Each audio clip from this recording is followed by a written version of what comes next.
सावधानी हटी, दुर्घटना घटी। ये हम इसलिए कह रहे हैं क्योंकि कोरोना के नए वेरिएंट ओमिक्रॉन ने पूरी दुनिया के लिए खतरे की घंटी बजा दी है।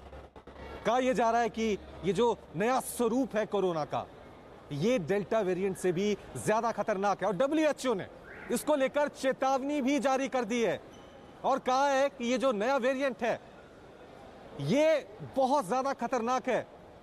जो पहले वेरिएंट आए हैं इसकी रफ्तार बहुत ज्यादा है, इन्फेक्शन बहुत तेजी से फैलता है, ये आपकी इम्यूनिटी पे बहुत ज्यादा असर डालता है, यानी आपकी जो रोग प्रतिरोधक क्षमता है उसको बहुत ज्यादा कमजोर करता है।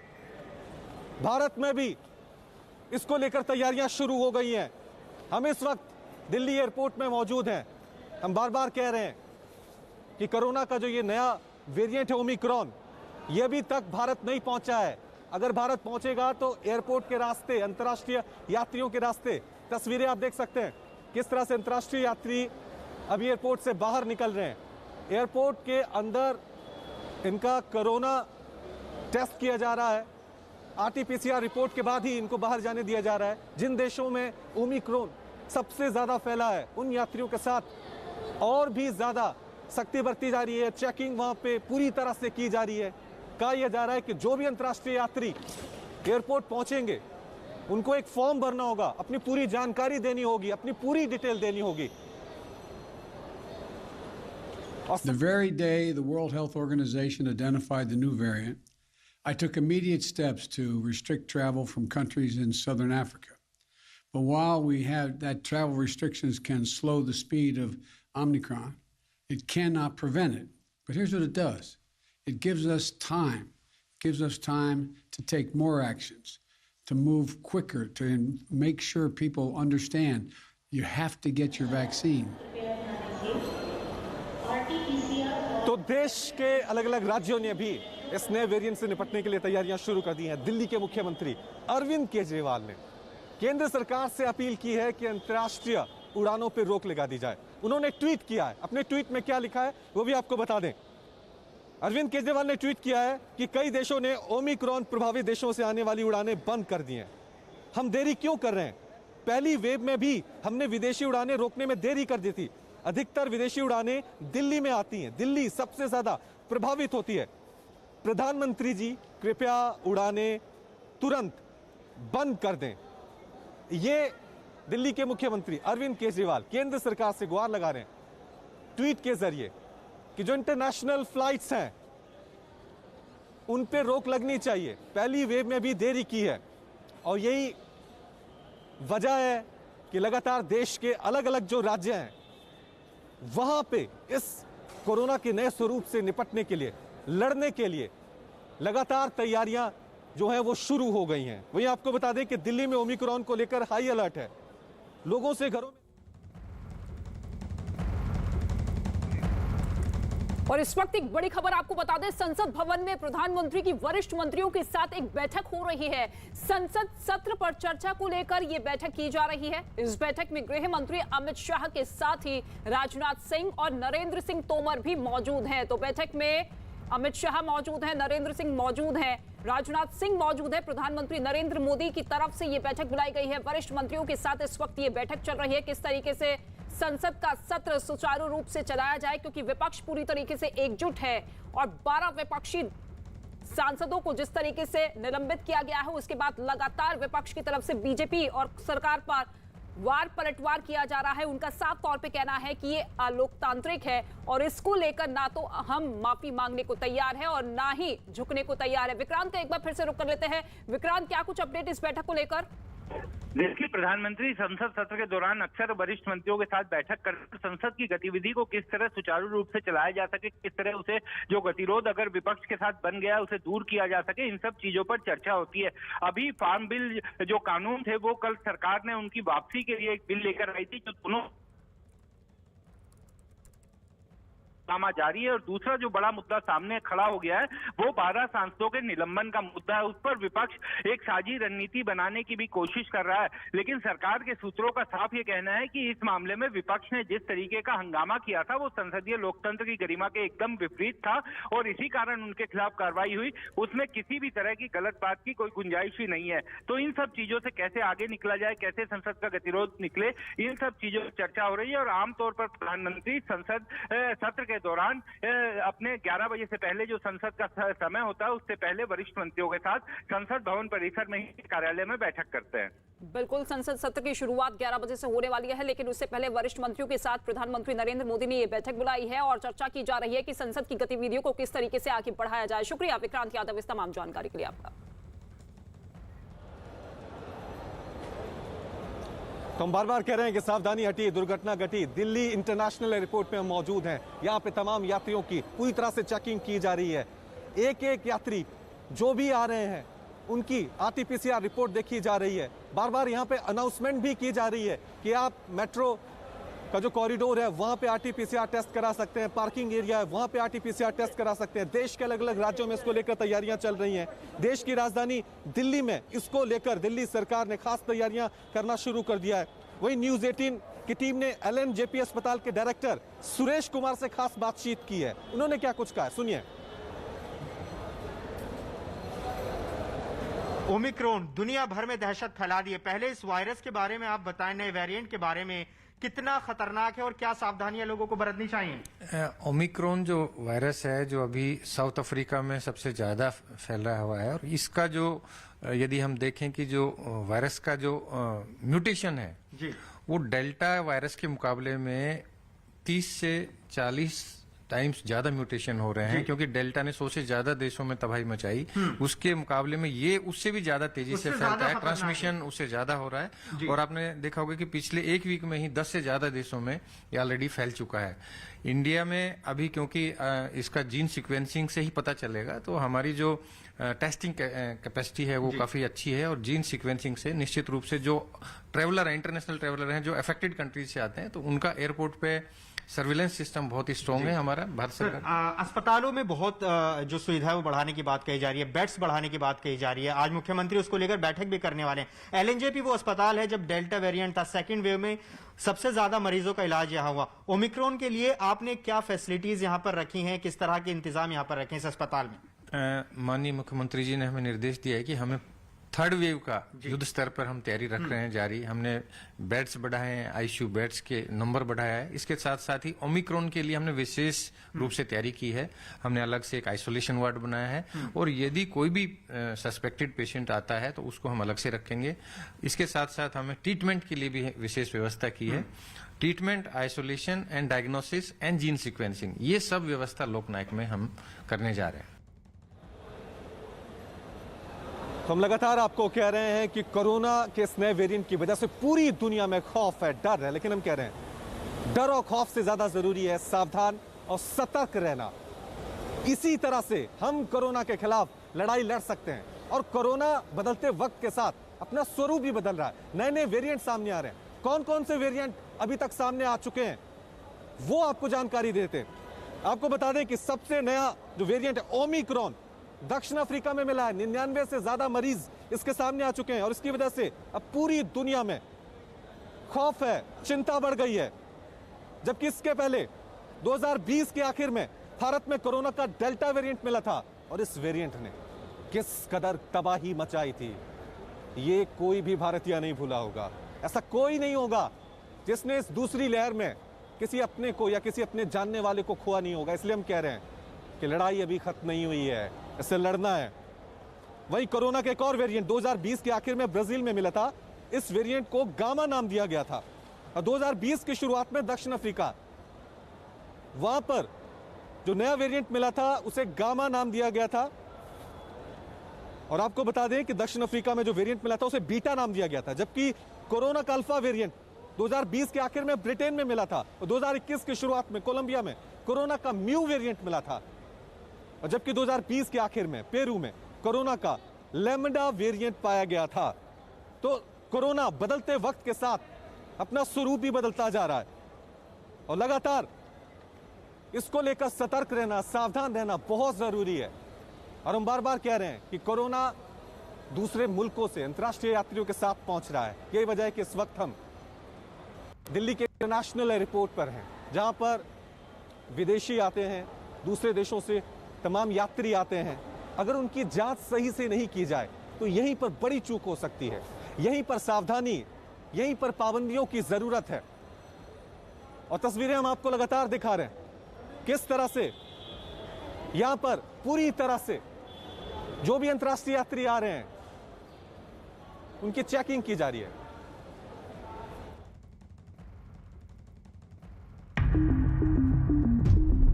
बहुत बदतमीजी का व्यवहार हुआ।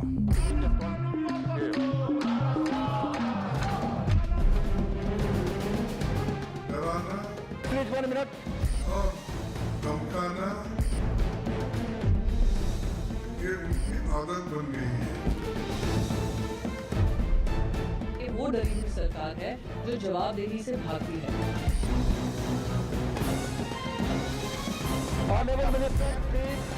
माननीय पटेल साहब।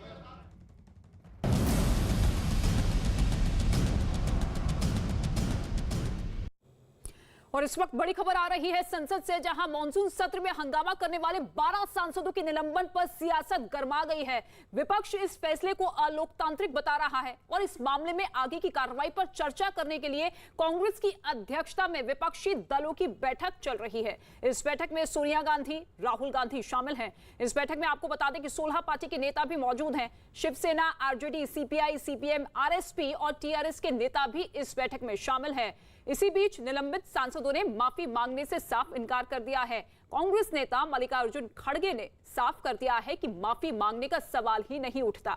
सरकारी सूत्रों के हवाले से खबर यह भी है कि ये सदस्य माफी मांग लेते हैं तो उनका निलंबन समाप्त किया जा सकता है, लेकिन अब सांसदों ने साफ कर दिया है कि ये सदस्य माफी नहीं मांगेंगे।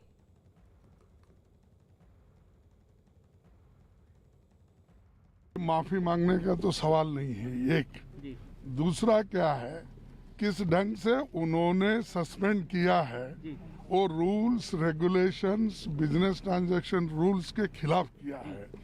ये जो इंसिडेंट हुआ है ये है लास्ट सत्र का है, तो ये अब विंटर सेशन में इसको मुद्दा बना के सस्पेंड करना तो अपोजिशन की मुंह बंद करने के लिए उनकी जो पोल खुलेगी वो नहीं खुलना, इसीलिए सारे अपोजिशन पार्टी को उन्होंने सस्पेंड करने का निर्णय लेकर सस्पेंड किया है।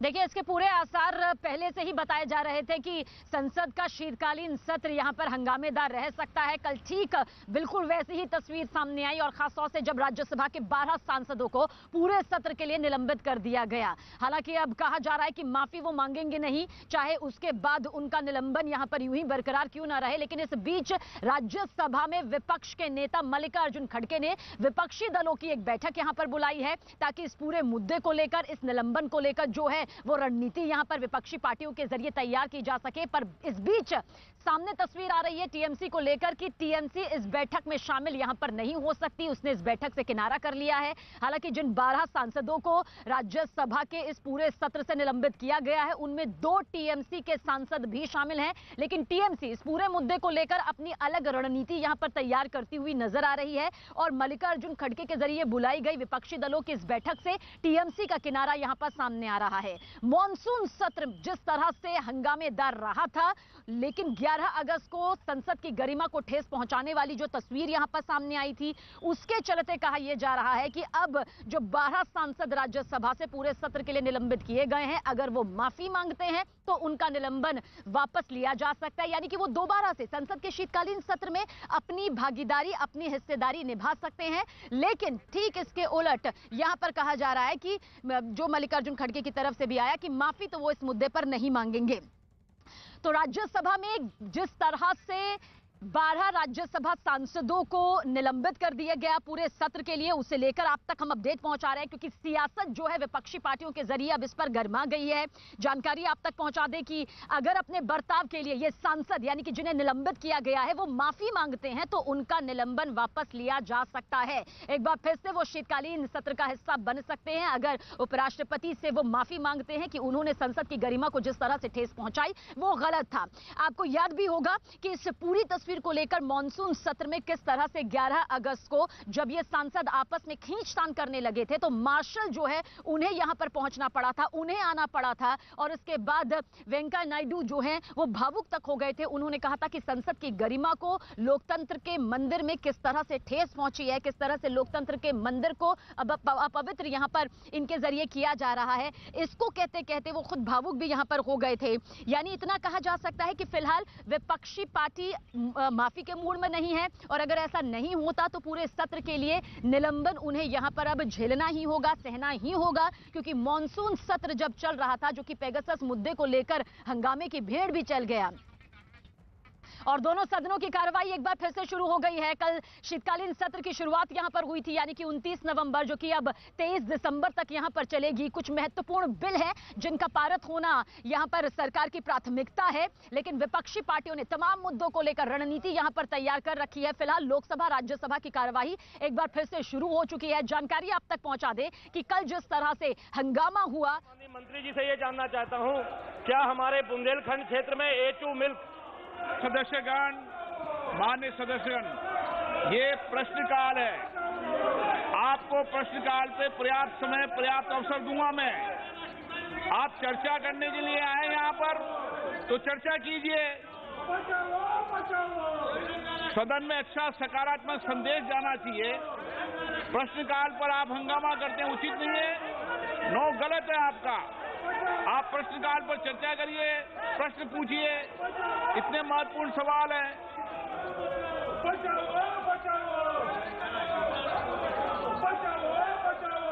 महोदय, विपक्ष की जो ये करतूत जो दिख रही है, किसानों की बात करते हैं, बुंदेलखंड के किसानों का भला इस मोदी सरकार ने किया है। हमारे यहाँ पानी की जो कमी थी उसको लेकर के जितने भी वहां पर जो व्यवस्थाएं की हैं आज के पहले कभी, आजादी के बाद कभी नहीं हुई। अभी वर्तमान में माननीय प्रधानमंत्री जी कहते 60,000 हेक्टेयर जमीन हमारे क्षेत्र में सिंचित हुई और उन्हीं से जुड़ा हुआ प्रश्न है। गोवंश को चारा नहीं मिलता था, पीने को पानी नहीं मिलता था। भारत सरकार को ट्रेन से पानी भेजने की सोचती थी पहले जमाने में, पहले भाजपा सरकार के पहले। माननीय महोदय, मैं आपसे निवेदन करना, आपके माध्यम से मंत्री जी से निवेदन करना चाहता हूं कि जो देशी गोवंश का जो A2 मिल्क है, क्या हमारे बुंदेलखंड क्षेत्र में भारत सरकार जो प्रधानमंत्री जी का जो महत्वाकांक्षी जो योजना है पोषण अभियान, कि हर व्यक्ति को पोषण मिल सके, हर बच्चे को मिल सके, क्या A2 मिल्क देशी गोवंश का राशन के माध्यम से निःशुल्क उपलब्ध कराने की योजना है? माननीय अध्यक्ष जी, सुझाव अच्छा है माननीय सदस्य का। A2 मिल्क की महत्व है बहुत पूरे देश में और आज के दिन अगर आप देखेंगे तो शहरों में एक अलग कल्चर पैदा हुई है A2 मिल्क के लिए, चाहे उसका दूध हो या घी हो। कुछ प्रदेश सरकारों ने प्रयास भी किया है, गुजरात में प्रयास हुआ है कि दूध भी राष्ट्रीय पोषण में दिया जाए, लेकिन ये कार्य उत्तर प्रदेश सरकार का है। अभी उत्तर प्रदेश और बिहार के लिए कोऑपरेटिव बनाने के लिए एक स्कीम, जायका स्कीम, केंद्र सरकार के द्वारा शुरू की गई है। अगर बुंदेलखंड के A2 मिल्क के लिए अलग से कोई प्रदेश सरकार। तो लोकसभा राज्यसभा की कार्यवाही एक बार फिर से शुरू हो चुकी है और इस बीच किस तरह से कार्यवाही चल रही है, एक बार फिर से हंगामेदार तस्वीर बनती हुई नजर आ रही है। प्रश्नकाल यहां पर चल रहा है। प्रश्नकाल दरअसल लोकसभा की कार्यवाही जब शुरू की जाती है तो उससे पहले 1 घंटे का वक्त यहां पर दिया जाता है क्योंकि सवाल पूछना अधिकार है और इसी अधिकार के तहत प्रश्नकाल यहां पर चल रहा है। लेकिन हंगामेदार तस्वीर यहां पर बनती हुई नजर आ रही है। देखिए, विपक्ष की जो तमाम पार्टियां हैं वो जानती हैं कि किन किन मुद्दों पर यहां पर सरकार को घिरना है, खासतौर से जिस तरह से राज्यसभा से 12 सांसद यहां पर निलंबित कर दिए। You make submission. I am making submission. Sir, I wish to raise a very important procedural issue relating to suspension of 12 members of Rajya Sabha for the entire duration of the session. Yesterday, on adoption of motion moved by the Minister of Parliamentary Affairs, the moving of the motion and its adoption is a gross violation of rules of procedure regarding suspension of members provided under Rule 256.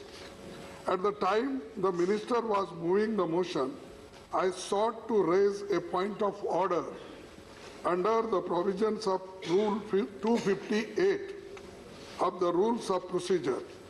As per the well-established conventions, every member who seeks to raise a point of order has to be permitted by the chair to raise the point of order. Furthermore, when the leader of opposition is seeking to raise a point of order, they have to be allowed to raise the same. I was, however, not allowed to raise my point of order. Right. This is itself a gross violation of the well-settled, time-honored parliamentary convention. Now coming to the provisions of the suspension of members, under provision of sub-rule 1 of Rule 256, before a motion is moved for suspension of any member, the chairman has to first name a member. If he is of the view that a member has disregarded the authority of the chair or abused the rule of the council. Right, Kharge ji, I heard you. No, I understood what you want. No, you can't make a statement. You can't make a statement. You cannot make a statement. You can make a point. You can't make a statement. 1 minute, sir. Let others sit down. I am quoting this. Let others sit down. He is capable of placing it before the house. Sir, you're not allowing 1 minute. I allowed him. Are you going to dictate to me? Nobody is going to dictate. How can we dictate you? Right. Sir, so, the rules of council persistently and willfully obstructing the business of the house. Only after naming of such member, the chairman shall put a question on a motion being made under sub-rule 2 of Rule 256. Hence, the suspension of any member, there are two parameters which have to be adhered to. Firstly, the naming of the members by a chairman is required prior to their suspension. Only thereafter, the motion of suspension of members so named can be moved. More importantly, this procedure is relevant only on the date of occurrence of the alleged disregard or disorderly conduct of a member. Right. However, yesterday, I understood. No, please. So I am bringing to your notice 1 minute. Yeah, please. Half second. No. Take half a minute. No problem. No, 1 minute. Make the point. Alleged disregard to disorderly conduct of the member. However, yesterday the motion for suspension of members was moved by the Minister of Parliamentary Affairs for their alleged disorderly conduct which took place during the previous session. In the present case, none of the 12 members had been named on that particular day, bringing forward a motion to suspend the members months after the day of occurrence of alleged disorderly conduct is not in order. Right, sir. Once I heard you in rapt attention. Violation of the rules. Right. I heard you, Kharge ji, please. This suspension of 12 members may kindly be revoked. I request you, sir. Please. And no, we came to your house. And, sir, 1 minute. All members came to your house. We requested you to revoke it, and it has been done selectively. There are some members, nothing to do with this. And this incident happened in last session. How can you take this? Right. So, I heard the LOP. Let me clearly clarify it for the sake of the understanding of the House as well as the nation. The Rajya Sabha is a continuing institution. And the chairman of the House of the Rajya Sabha is empowered 256, 259, 266, even other residuary powers also. Chairman can take action and also the House can take action. What happened yesterday is not chairman taking action. It is the House after a resolution is moved that has taken action. And also, please, hear me, please, hear me. Even about these members, on 10th August, go through the records. If you want, I will ask that to be released again. 10th, we have named members. On 10th, we have named members. We have requested them also to go to their respective seats. I appealed. Please, Ramesh, when the chair is speaking, you are not supposed to disturb him. I heard the LOP. Right. Okay. Not the House except some opposition parties. Okay. I agreed. And then one minute coming. No, please sit down. No, please. When a chair is speaking, don't interrupt him. It will not go on record. I will not call you again. And I heard him fully. These people on 10th August go through the proceedings of the House. The deputy chairman made appeal number of times. Sometimes even took the names also. Later also it was in the bulletin also it was published about the people who are engaged in this act. And 11th, no, you say no. You say no. I am not doing it. Please. What is this? What is this? Please sit down. Sit down, Mr. Venugopal. This is not the way. See, you try to mislead the House. You disturbed the House. You ransacked the table, and you also threw the papers on the chair. And also, some of them have gone down to the table. And then you are giving me lessons. So this is not the way. The motion was moved. It was approved. Action is taken. It is final. If the members who have committed this sacrilege against the House, they have not expressed any remorse. On the other hand, they are justifying. And so I don't think the appeal of the leader of opposition is worth considering. I am not considering it at all. तो लोकसभा की कार्यवाही फिलहाल स्थगित कर दी गई है। राज्यसभा की कार्यवाही इस वक्त आपके सामने मौजूद है। हमारे सहयोगी अरुण ज्यादा जानकारी के लिए हमारे साथ मौजूद है। अरुण, क्या कुछ पूरी तस्वीर इस हंगामे को लेकर बनती हुई दिखाई दे रही है? देखिए, लोकसभा में कांग्रेस के सांसदों ने बायकॉट किया और उसी मुद्दे पर बायकॉट किया जिस पर राज्यसभा में हंगामा चल रहा है। तस्वीर यह है कि 12 सांसदों को निलंबित किया है चेयर ने 10 अगस्त को जो घटना हुई थी इंश्योरेंस बिल पर, उसके मद्देनजर। और चेयर ने माना था कि इन सांसदों का व्यवहार संसदीय गरिमा के अनुरूप नहीं था। सेक्रेटरी जनरल की टेबल पर चढ़ना, कागज को चेयर की तरफ उछालना और इन्हीं सब को लेकर उनका सस्पेंशन हुआ है। विपक्ष कह रहा है कि उस दिन हंगामे में मार्शल्स की भी गलती थी, सत्ता पक्ष के भी सांसदों की गलती थी, उनके ऊपर कोई कार्रवाई नहीं की गई, इसलिए सदन की कार्यवाही वह नहीं चलने देंगे। और लोकसभा की कार्यवाही 2 बजे तक के लिए स्थगित हुई है।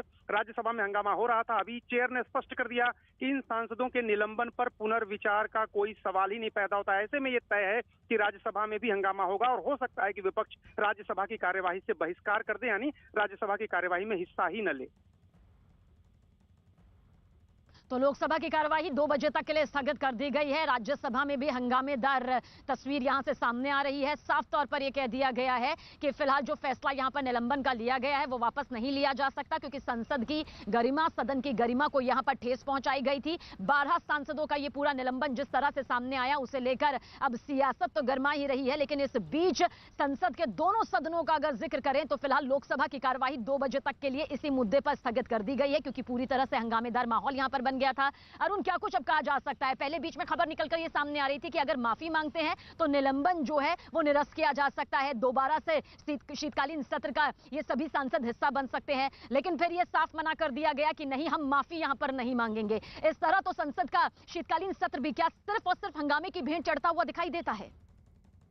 दुर्भाग्यपूर्ण है कि पिछले कुछ सत्र इसी तरह हंगामे की भेंट चढ़ रहे हैं। कभी सत्ता पक्ष, कभी विपक्ष किसी ना किसी मुद्दे पर एक सहमति नहीं बना पाते, आम सहमति नहीं बना पाते और सदन की कार्यवाही नहीं चल पाती है, जो लोकतंत्र के लिए अच्छी बात नहीं है। जहां तक आज की बात है, सत्ता पक्ष की तरफ से पिलर्स दिए गए थे, संकेत दिए गए थे कि अगर माफी मांग लें जो निलंबित सांसद हैं अपने व्यवहार पर, तो उसके बाद उनका निलंबन वापस हो सकता है। लेकिन जो विपक्ष की संयुक्त बैठक हुई थी जिसमें 16 पार्टियों ने आप नजर बनाए रखिएगा। अरुण, आपकी तरफ आगे भी रुख करेंगे, आपके जरिए हम लगातार अपडेट भी दर्शकों तक पहुंचाएंगे कि आखिर संसद का शीतकालीन सत्र किस तरह से आगे बढ़ रहा है। हालांकि लोकसभा का फिलहाल स्थगित कर दी गई है, उसकी कार्रवाई को 2 बजे तक के लिए। नजरें बनी हुई हैं। एक छोटा सा ब्रेक, बहुत जल्द हाजिर होते हैं।